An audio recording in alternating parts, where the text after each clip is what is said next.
for all times to come. We have, at great risk to ourselves, openly come out and asked for a ban of the burqa in every public dealing in this country. That concealment of identity and imprisonment of women in the name of liberty is an affront to human civilization. Nowhere else, whether it's the United States or Britain or France, but in France, individual people have said, but nowhere else has an organization taken up this challenge and opposed it. We are the only Muslim organization in all of human history, and I'm not exaggerating, that has supported same-sex marriage. To tremendous agony of our members and our families and our friends, some of us have lost every connection we had with the community because we stood up for same-sex rights.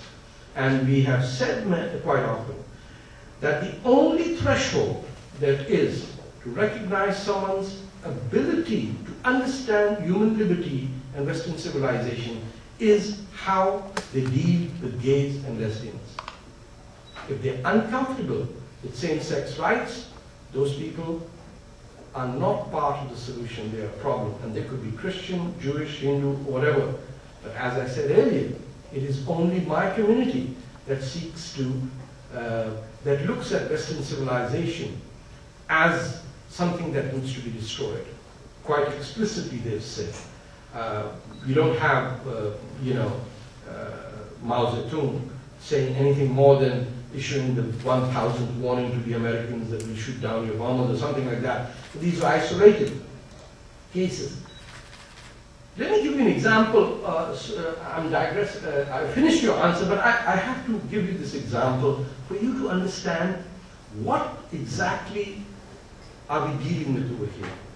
When Boris Spassky and Bobby Fischer were playing the World Championship, Chess Championship, there's some people over here who remember that, others are too young.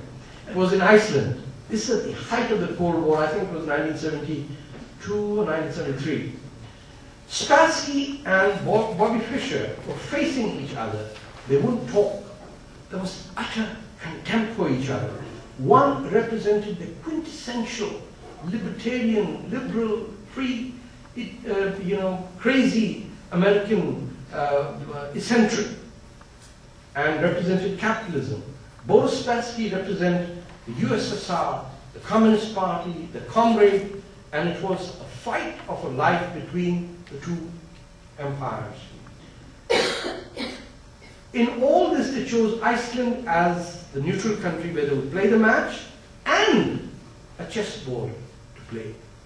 For all the differences, they agreed on two things: the rules of the chessboard and what each move meant. In our case, we are dealing with a group that wants to play on the same chessboard, but while we are playing by the rules of chess, they are playing by the rules of checkers. And they are defeating us because we are idiotic enough not to understand that if the other guy makes the wrong move, our objection should not be considered an act of racism. The way we pray, the way we fast, the way we do commerce, Islamic banking, Sharia, the head.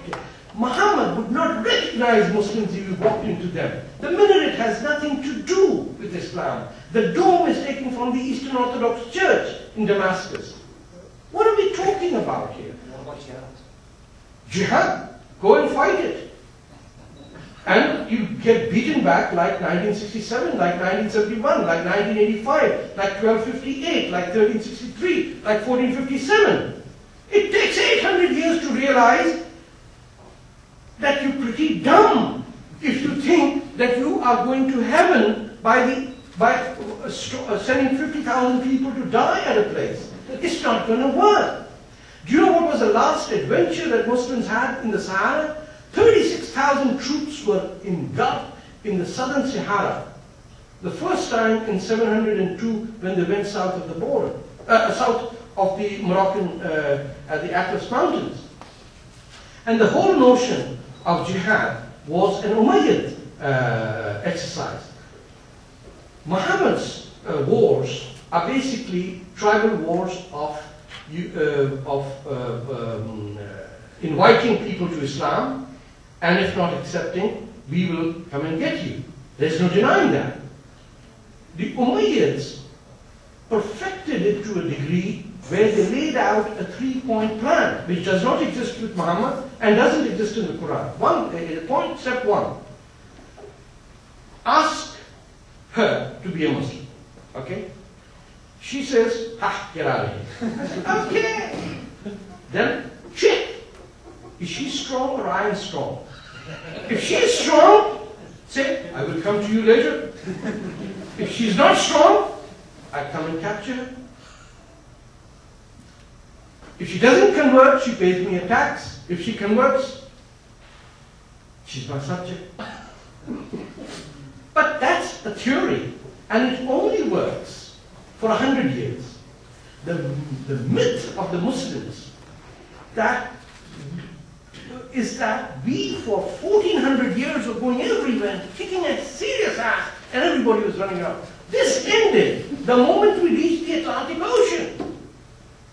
It ended on the Indus River, on the east, where they got tired. The desert just doesn't end in India, you know. It's hot, it's dusty, people are too dark, no more fun, no more white women to kidnap. So, hell with it. It stopped south.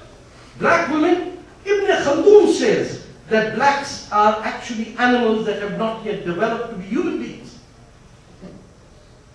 Which theology am I going to accept and reject? We have to have a cutoff point. This is the constitution. You want to change it? 50% of the provinces, 60% of the population have some formula to change it. These guys kept changing it, and I've outlined this in my book. I hope you're not the only Muslim here. The others, they should pay attention to the timeline of Muslim law, which is scary stuff. 23 years of revelations of the Prophet is the Quran. The order, the compilation of the book is not there by the time the Prophet dies. It's on individual sheets. 300 versions of the Quran get destroyed by the time the third caliph comes, and he says, I will arrange it according to size. So, if it is big, it is first.